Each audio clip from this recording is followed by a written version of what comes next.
Anonymous, LulzSec, WikiLeaks, all of these guys, and they're doing really interesting innovation. Anybody here from the UK? During the riots that they had about 18 months ago, one of the interesting things that happened was an app called Suki was created, which allowed members of the protesting public to photograph a police officer, use the geocoded data in the photograph, and upload these pictures to a map so they could crowd map the location of the police officers. Then other folks using the Suki app could use the compass on their phone, and they could see those directions that were green meant there were no police officers, and those that were red meant that it was dangerous, don't go there. So this happened 18 months ago, where people are crowdsourcing the location of law enforcement. I have another quick video.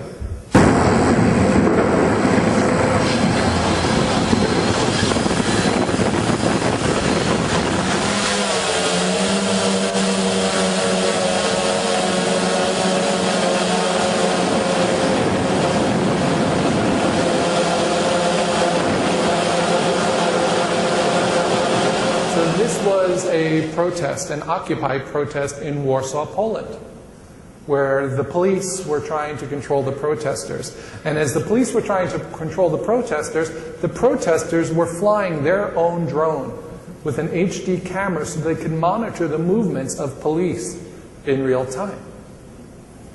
So what's the law enforcement response to something like this? This costs $300 to make. The technology is becoming democratized and everybody has access to it. So we need to deal with things like this. It's not just non-state actors, like the Occupy movement, but actual terrorists are using these media as well. In the Al-Qaeda training manual, they say that 80% of targeting information can be acquired from open source materials. An intercepted Al-Qaeda communique from 2009 that's now been declassified asks Al-Qaeda and their affiliates to start to report on the movement of the US Navy and its fleet overseas, noting that even the smallest piece of information can be helpful, and they say that they're trying to repeat the Cole incident. Anybody from the Navy in here? I know we have quite a few. Those of you who are out there, keep in mind that Al-Qaeda and its affiliates are crowdsourcing the location of your troops, and they're trying to gather information on you. We're living now in a real-time world where everything is happening so quickly. It's hard for the government to keep up. Who remembers the 7/7 attack that they had in London a few years ago? Anyone? Yeah. The interesting thing about that is that for many hours the BBC was saying on air that this is a transformer explosion.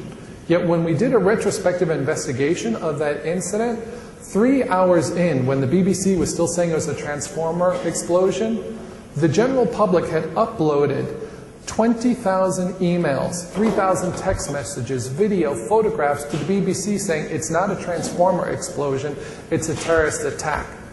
But it took 3 hours for the BBC to go through that information and realize what was going on. Of course, what happened in London was nothing compared to what happened in Mumbai, where we saw the birth of the techno-terrorists, true technology-based terrorism, or terrorists who were exploiting technology to the fullest. I'm sure you all remember the Mumbai attack.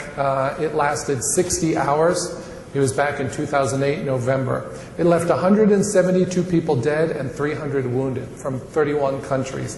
It was carried out by 10 Pakistani terrorists from Lashkar-e-Toiba on the ground in Mumbai. And in my estimation, it was the most technologically sophisticated terrorist attack of all time. They attacked multiple targets from the Kama hospital. They attacked a women and children's hospital. They went to the Chhatrapati rail station, the Taj Mahal, the Oberoi, and the Jewish Community Center.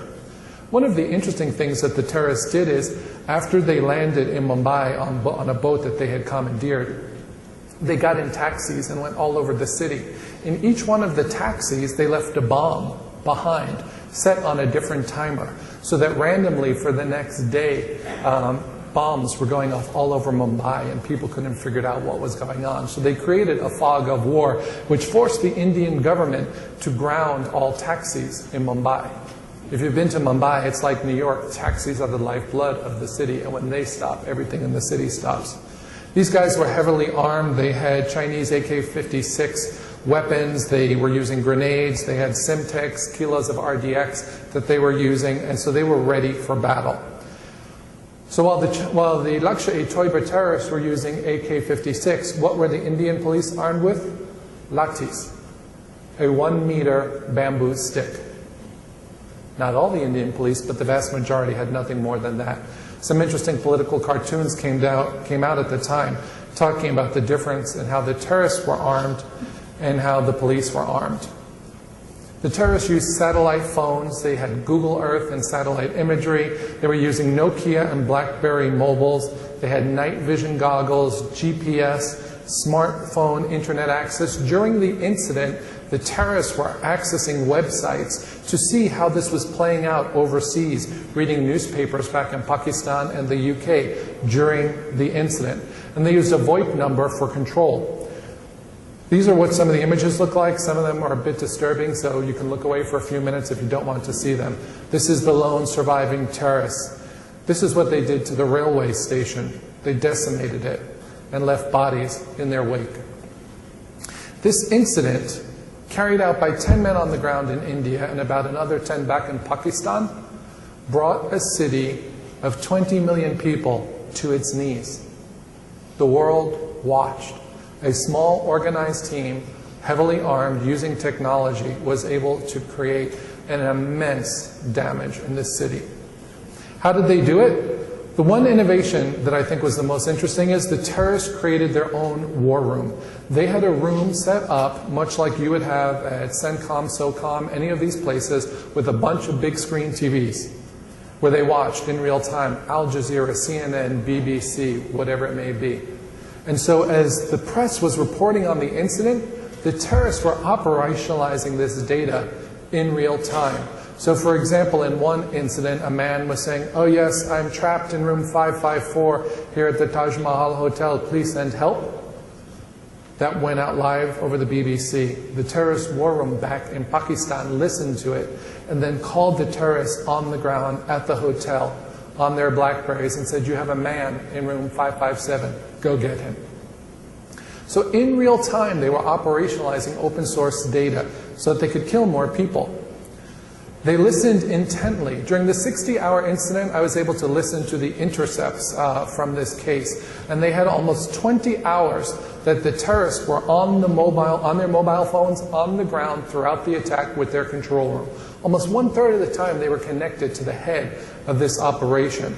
And as the press was saying things like, "Oh, the terrorists are hiding in room 361, the terrorist commander would say to the terrorists, "How do they know you're in room 331? Look out for video cameras, we need to fix this." So again, adapting in real time. One of the places that got taken over was the Nariman House, the Jewish Community Center, the Chabad House in Mumbai, and they killed all the people there, which the police didn't know. If you look at that big helicopter, as the Indian National Guards were about to do a counter-assault on the building, somebody took a picture with their mobile phone and sent it out over Twitter. So they tweet-picked the picture of the helicopter landing on the roof. That immediately got picked up by the BBC, who was monitoring the stream. They broadcast that out live. They interrupted their programming. When the BBC broadcast it, the terrorist war room heard about it, and then they contacted terrorists on the ground at the Jewish Community Center and said, 15 Indian National Guards are about to land on the roof. We want you to reposition yourself. Go to the northeast stairwell leading to the roof and prepare for interception. As a result of this, the terrorists were armed and ready, and they were able to take out the first 2 guys that came through the door, shot in the 10 ring. They survived, but they were able to take them out. So they're doing this real-time iteration where a photograph that goes out tweet-picked ends up on BBC and ends up in the terrorist OODA loop. That's what's going on. There were even hostages trapped in the hotel, and the terrorists were going from room to room trying to figure out if they could find more terrorists. In one case, they were on the top floor of the Taj Mahal Hotel, and they kicked down a door, and they saw a man cowering by the side of his bed. And they said, "Who are you, and what are you doing here?" He said, "I'm nobody. I'm just an innocent school teacher." Well, the terrorists looked at this suite at the Taj Mahal Hotel, and they knew that no Indian school teacher would be able to afford to stay there. They went over to the bedside, they found his passport, and they found his name. And then the terrorists called their war room back in Pakistan and gave him his name. And you know what the war room did? They Googled him in real time to see who he was. I listened to the intercepts, and this is what we heard. Oh yes, we found the name. Is your hostage a heavy-set chap? Is he bald in front? Does he wear glasses? Yes, we found him. Kill him. So in real time, people are using Google to see who shall live and who shall die. We're all worried about privacy on Facebook, but there are these black swan incidents out there that should gain our attention. This is what the conversation said, okay, where they found this guy. By the way, he did not get shot. The man ended up being the president of the second largest bank in India, and just at the moment they gave the order to kill him, a bomb went off in the hotel that got the attentions of the terrorists, and they went out. During this incident, the government of India was trying to control it. They posted a tweet. Eventually, 2 or 3 days into the incident, the Indian government realized that the terrorists were using social data in real time to kill more people, and they posted a tweet that said, "Please stop tweeting, you're only helping the terrorists." The BBC ran this story because the tweet handle was Government of India. Turns out, the government of India didn't have a Twitter account and didn't tweet this. This was just set up by a citizen. And so the BBC had to issue a retraction. So in the fog of war, how do we know what the official Twitter handle is of the police or the government? In the US, we have a 911 phone number. In other countries, it's 999 or 112. What's the Twitter version of that? How do you know when you're talking to the real Secretary General on Interpol because it's been verified, or when you're talking to the criminal version? How do you know what the real handle is? And if you don't claim it and make it well known, other people will do it for you. To put this innovation in perspective, we've seen that terrorists are innovating in real time. They're using open source social data for operational effectiveness. And they'll be doing more and more of this in the future. During the Mumbai incident, 20 minutes in, there was already a Wikipedia page on the attack. Now think about that. When I was a kid, you bought an encyclopedia every few years because the information didn't change. 20 minutes into this incident, there's already a Wikipedia page and Flickr photos and YouTube. And people from the general public just started crisis mapping this and pointing out where all the terrorists were and where the hostages were. What was the response of the government of India after their investigation? We must ban Google Earth. That's how they responded. Oh, and we need to turn off the mobile phone network. Oh, and we need to install a media blackout. Well, we heard earlier from Jim and others, you can't turn off the network. Why? Because the same police officers running around with lathis did not have police radios, they had mobile phones.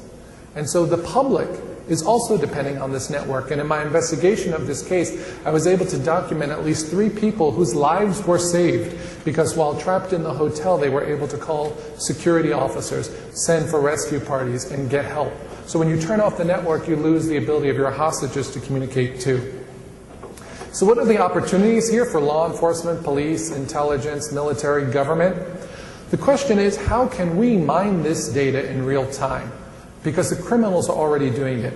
We're really good at this point of mining this data retrospectively. We can tell you who said what in what jihadi chat room 3 years ago really well. Knowing what they're saying now and being able to operationalize it in real time the same way the bad guys are is a capacity that we lack. How will we respond to a Mumbai-style attack when it happens in San Francisco, New York, Washington, Tokyo, Paris? At the time of the attack of Mumbai in 2008, India only had 7% internet penetration. Only 7% of the Indian public was online, and this is what they were able to do. In addition, at that time in 2008, Twitter only had 1 million users, compared to the hundreds of millions of users it has today. So what changes do we need to make from the government side? And importantly, how will this affect our sovereignty? How do we think about this? My own estimation is that non-state actors are going to continue to innovate. They'll use not just social data and open source, but also robotics, artificial intelligence, synthetic biology, to be able to carry out their attacks. And so we need to be able to keep up from a technological perspective. The technology is not bad. I don't want any of you to leave with the impression that technology is bad. Technology is neutral. But the question is, how will we as a society use it? And what is your role in your official capacity in ensuring the safest possible future for your own peoples and community? So the last point I want to leave you with is that criminals and terrorists are highly organized, and they're leveraging this data daily. They're an opposing force that you may or may not see, but they're out there, and you have an important role to play. If you're interested in these themes, I write about them on futurecrimes.com. We put out a newsletter. You're welcome to come and visit. And with that, I say thank you very much for your time and attention. It's been my honor to be here.